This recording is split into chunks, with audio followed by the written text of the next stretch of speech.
At the top of the show, we mentioned that there are 65 players in the NBA right now with D-League experience. And one of the players who got valuable experience through the assignment system is with our Andre Aldridge.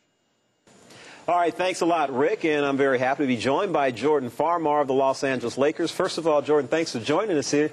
Thanks for having me. Well, as we're talking this week in the D-League and the show, talk a little bit about your experience because, first of all, you're the first person ever to play in a D-League game and an NBA game on the same day. So talk about what that experience was like for you.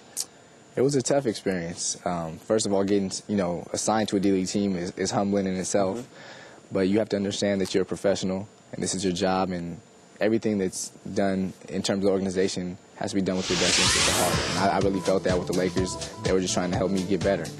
I wasn't in the rotation at the time, and I got sent down so I can get some repetitions in, get some shots up, and just actually play basketball. Because in the NBA, you're on the road, you don't practice, you're just playing every day, and if you're not in the rotation, you're not even playing. I believe March 31st is when that took place. You had 18 points in that game for the defenders, and then later on that night, you're in the game for the LA Lakers. Were a little tired?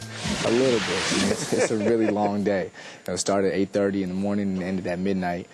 So it was definitely a long day, but I was 20 years old and in the NBA, just happy to be there. That was a whole 9 months ago, or almost 11. Hey, as we think about what's going on as far as the D-League experience for everybody, you mentioned that it was humbling going down there, but give me your mindset, embracing the opportunity or embracing the challenge maybe more so than It's definitely a challenge. And any time a challenge presents itself, you want to respond in a positive manner. You want to have a good image with your team and around the league that, you're here to work.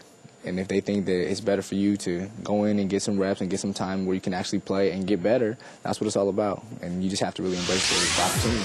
The LA Defenders with the Lakers and the San Antonio Spurs, the only two teams in the D-League that NBA teams wholly owning their D-League franchises. So that means that they can really put their complete stamp on it. And for the Lakers, that means the triangle offense run by the Defenders. So as a player, how is that seamless for you? I think it helps.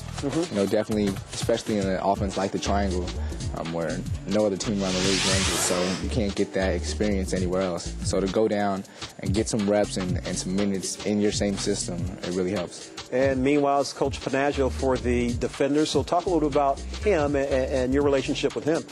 Oh, he was great for me. He really helped me take my game to another level. After going down there, I ended up starting the last few games of the regular season and the rest of the playoffs. And he just helped me immensely. He told me that was the reason why he took the job. He didn't want to coach, necessarily minor league basketball, and that be his goal. But he wanted to help players who really had a chance, really come down, get working, and really get better. And he was really instrumental to my success. And now a member of the Lakers this season that's dealing with the D-League experience is Kobe Carl. Talk about his game a little bit. And we all know the son of George Carl of the Nuggets, but explain to us a little bit what it's like for him.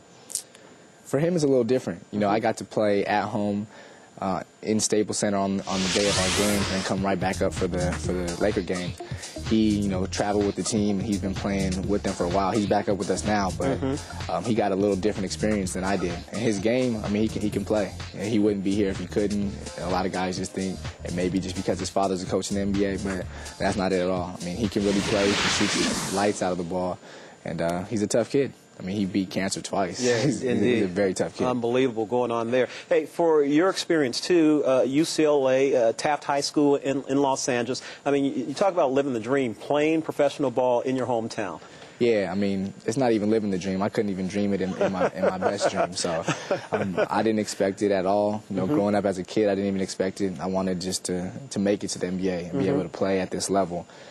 So I'm extremely blessed and looking forward to making some special things happen in L.A. All right. We appreciate you spending some time with us. Good luck the rest of your NBA journey and spending time with us here on This Week in the D-League. All right. Thanks a lot. All right. Jordan Farmar here of the Los Angeles Lakers and the L.A. Defenders. And right now, we send it back to you, Rick.